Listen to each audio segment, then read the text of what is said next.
গত ৯ সেপ্টেম্বর ইউরোপের দেশ পোল্যান্ডের আকাশসীমায় ২০টিরও বেশি ড্রোন প্রবেশ করে। পুলিশ ও ন্যাটো বিমান বাহিনী সক্রিয়ভাবে কিছু ড্রোন নামিয়ে এনে প্রতিরোধ করতে সক্ষম হয়। এরপর ১৯ সেপ্টেম্বর এস্তোনিয়ায়, ২৩ সেপ্টেম্বর ডেনমার্কে এবং সবশেষ গত ২৭ সেপ্টেম্বর নরওয়ের আকাশসীমায় ড্রোন দেখা যায়। একাধিক দেশ দাবি করে এসব ড্রোন রাশিয়া থেকে আসছে, যদিও এই দাবির পক্ষে সুস্পষ্ট কোনো গোয়েন্দা প্রমাণ নেই।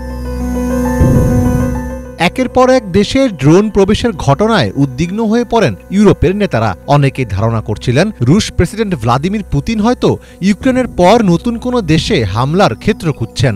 আর এবার সেই ধারণার ওপরই জোর দিলেন ইউক্রেনের প্রেসিডেন্ট ভলোদিমির জেলেনস্কি।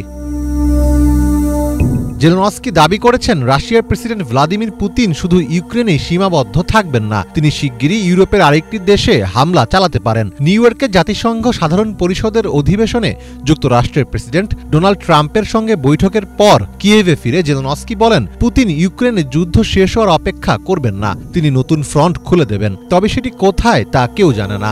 Росія буквально кожен день, кожну годину। জেলেনস্কির মতে সাম্প্রতিক সময়ে ইউরোপের বিভিন্ন দেশে ড্রোন প্রবেশ ও আকাশসীমা লঙ্ঘনের ঘটনা ঘটিয়ে রাশিয়া মূলত নেটোর প্রতিরক্ষা সক্ষমতা যাচাইয়ের চেষ্টা করছে। আর ইউরোপের দেশগুলো এখনও নতুন এই হুমকি মোকাবেলায় হিমশিম খাচ্ছে। ২৭ সেপ্টেম্বর এক প্রতিবেদনে এসব তথ্য জানিয়েছে যুক্তরাজ্য ভিত্তিক সংবাদ মাধ্যম দ্য গার্ডিয়ান।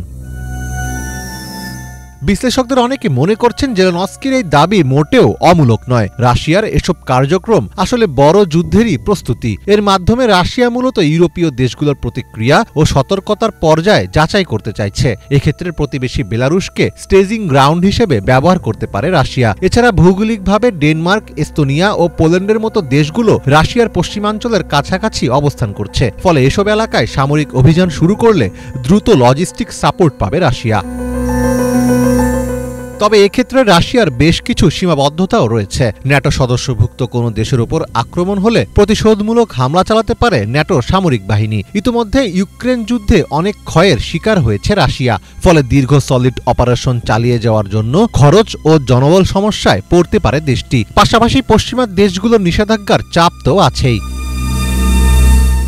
বিশ্লেষকদের মতে খুব শিগগিরই বড় কোনো দেশ দখল করা বা পূর্ণ সামরিক অভিযান শুরু করা রাশিয়ার জন্য কঠিন হবে। তবে রাশিয়া যদি সেদিকে আগায় আর যদি ইউরোপ ও পশ্চিমা দেশগুলোর মধ্যে ঐক্য আরও শক্তিশালী হয়, তাহলে ভ্লাদিমির পুতিনকেও কঠোর প্রতিরোধের প্রস্তুতি নিতে হবে।